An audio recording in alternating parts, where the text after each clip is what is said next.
Hey everyone, and welcome to the video. And today what we're doing is we're taking a look at the smart app for my Sony A7S III. So previously when I actually had my Panasonic Lumix GH5, the app for that particular camera was actually really good, and most people that have used it actually rate it quite highly as well. It did have a few downsides though. For me, the connection method wasn't very good. It was the old style type where you have to actually connect to the Wi-Fi of the camera. So the camera emits a Wi-Fi connection, you then connect to it, and then you go back to the app, similar to how you would do it with Bluetooth dongles and other things like that, OBD2 dongles and things of that nature. So what we'll do is, I've got my iPhone just here, and what I'm going to do is I will start a screen recording and I'll show you just how easy it is to actually use this particular app. Now most of the reviews, if you actually go on the App Store and you look at the reviews, they're not great. So what we'll do is I'll just come into the app now, and what you get is a start button, and all you do is you hit that start button and basically it's gone straight in, as you can see. Now normally, I think because I've been connected to the camera previously, it's gone in faster than it normally would. Normally what you actually get is when you first hit that start button, so if I end remote shooting and I just close out the app, if I just come back in again and we hit start, normally at this point you actually get a prompt, and it will say join. So firstly you'll get a little message within the same app, so you don't have to leave and go to the Wi-Fi menu or anything like that in settings. Within the same app, it literally just brings up a sort of prompt, and it will tell you, do you want to join? And you hit join, and then it basically comes to this screen, and then basically you can continue from there. So in terms of the speed, yes, this was faster than it normally is, but even normally you're connected within 30 seconds and there's no switching between Wi-Fi and the app, whereas that's where most of the time, whenever you're using that type of connection method, that's normally where it tends to break down. So if we actually rotate the screen, you can see it does allow for landscape viewing. So essentially you could use this as a bigger viewing monitor, and there's a few options. So you can hit the display button and it will cycle through a few different sort of menus. And the one that I normally keep it on is this one, where it's basically displaying as big a screen as possible. And what I have done in the past is whenever I've been basically making videos with my daughter, I leave the rear screen folded in so then I can see what I'm doing, and then I'll actually have this on top of the camera so then she can actually keep an eye in terms of where she is in the frame, and when she's showing objects to the camera she knows that, yeah, I need to put it here, put it in front of my face, and it will focus, and then if I take it away it'll basically remove the object and go back to face tracking again. So just coming back from there, obviously you do have some menu items as well. So it's not everything, so it is slightly limited depending on which format you're actually in on the actual camera. So the mode, essentially, you can adjust quite a lot, but the one thing that I don't particularly like about it is on the phone you can actually do focus tracking. So I've hit my phone there, and I'm not sure whether it's actually, let me try it there. Yeah, so now it's basically tracking on my phone, and as you can see the phone isn't in front of my face and yet it's tracking the phone. So on the mobile app it allows you to do focus tracking, or you have a choice basically in the settings between focusing on the phone or whatever object you click on, or tracking that particular object. So as you can see throughout this whole period, if I bring it right next to my face, I'm then in focus. Yes, just lost it there, but it then gives me the option where I can just hit the X and it cancels out of it. On the MacBook, which I'll show you in a second, it doesn't actually give you the option for focus tracking, not that I've been able to find anyway, because this seems to be a touch sensitive sort of option. So as you can see, I've clicked on it there and it's tracking the phone perfectly fine. It does obviously have an issue once you actually bring it level, and it then drops out and seems to go back to, this time it hasn't actually done it. Let me try, yeah. So as soon as you bring it in front of your face, then it basically loses it, and obviously you need to cancel out or just re-tap.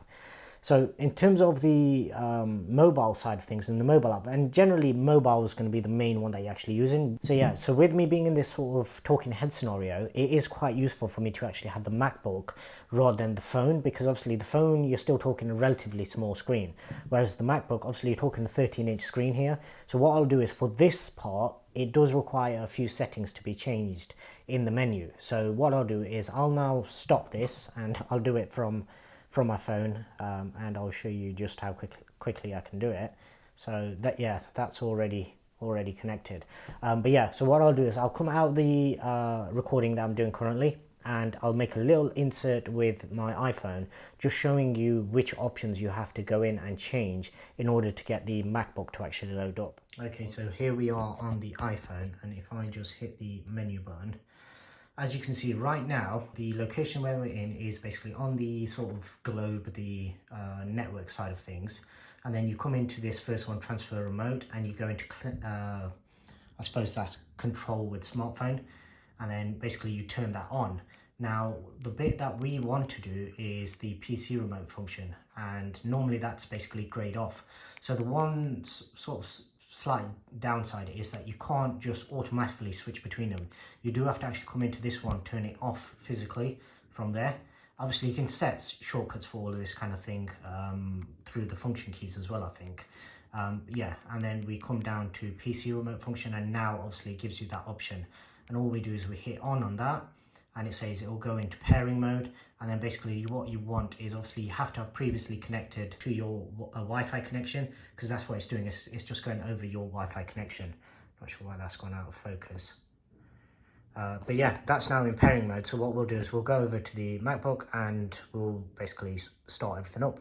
Okay, so here we are back now. I've got my MacBook Pro loaded up, and the app basically just automatically opens up. Obviously you can choose to disable that from loading when you first boot up, but this is basically the app. Obviously you can choose which ones of these you want to actually install, and what you then do is on this first section, the remote section, all we're going to do is hit start. That will then open up a window, and basically this is where it's basically connected through my home network essentially, and that's the IP address of the camera, so 192.168.0.85.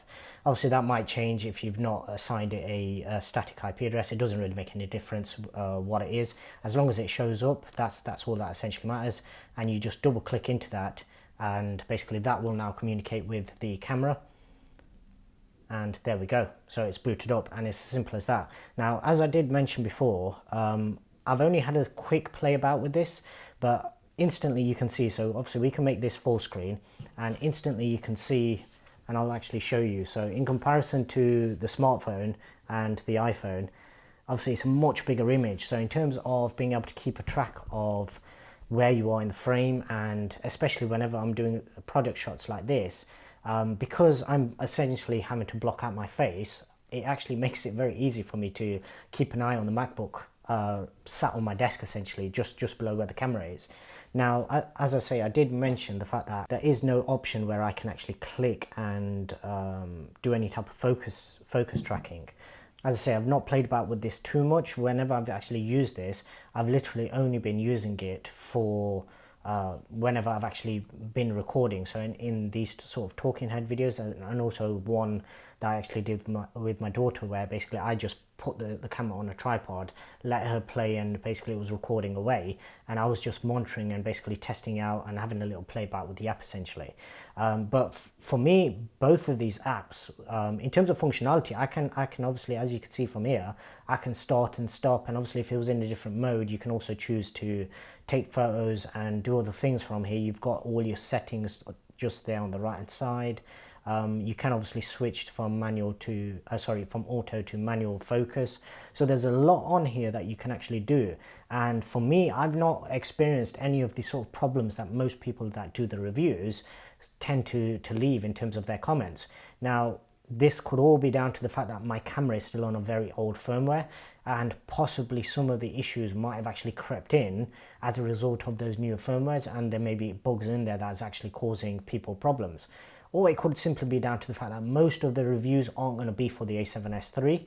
I'm guessing that this is and obviously from the performance of the camera, it must have a pretty decent SoC or system on chip. So obviously the performance is quite good on it. So maybe down to the fact that previous cameras just aren't powerful enough in order to optimize this, or it could simply be down to the fact that most of the reviews might be quite old. Obviously I didn't check the dates on most of the reviews, but pretty much all of them were generally stating that there was a previous app that Sony actually had, and what they did was they sort of migrated it over and joined it with this imaging app. And as we saw, if I just come out of this and I exit out of this, as we saw, so you've got a remote, you've got viewer, and then you've got the editing part as well. So with that, obviously you've got three sort of sections, if you like. So it's not showing up, so just hit refresh and double click in, and it should yeah, there we go, so it's reconnected. So yeah, I mean, it could be down to the fact that a lot of people were obviously set in their ways with a certain app. With this, obviously from everything that I've seen, the functionality, the compatibility between both devices seems very, very good. Now obviously I've not tested this on a Windows device, and I don't think I probably would, because the MacBook Pro, the M1 MacBook Pro, is my primary device. But between the iPhone 12 Pro Max and the MacBook Pro, this works perfectly for me, and it's added so much more flexibility, where right now, obviously, as I mentioned in one of my other videos, I'm not too far away from the camera, so I can literally touch the lens by doing that. But if I was to get a different lens that is more zoomed in, and it requires me to actually put the camera further away, it means that I can keep a track of everything in terms of my shot, my image and everything. I'll put it that way so you can get a bit of a better reflection. Yeah, it's, for me, these apps work perfectly, and basically for all the negativity out there, I just wanted to make a video to say how impressed I am with how well this actually works. And even in comparison to the Panasonic app, which most people that used it tend to like it, for me, the connections part of it, in comparison to this, it's a lot worse, where if you have to leave the app in order to go to your Wi-Fi in order to connect, then obviously you're adding extra steps. If we take a look at this, and basically if I'm moving my hand, as you can see, it's pretty fast. It's not obviously going to be exact, and there are the odd drop frames here and there as well, but for the most part it's pretty good. So yeah, I'm massively impressed by the app, and this camera just keeps blowing me away with the performance. So yeah, I'd recommend everybody to download it if you've got a Sony camera and just give it a try. And also just leave me a comment to say whether you get the same experience as I get, and whether it is a fact that certain cameras will react differently within the app, essentially within the both the MacBook as well as the iPhone app. Just leave me a comment down below. So if you have enjoyed this video, I'd really appreciate it if you give it a thumbs up. If you haven't already done so, please do subscribe, and also hit that bell icon, that way you will be notified whenever I upload a new video. And other than that, thanks very much for watching.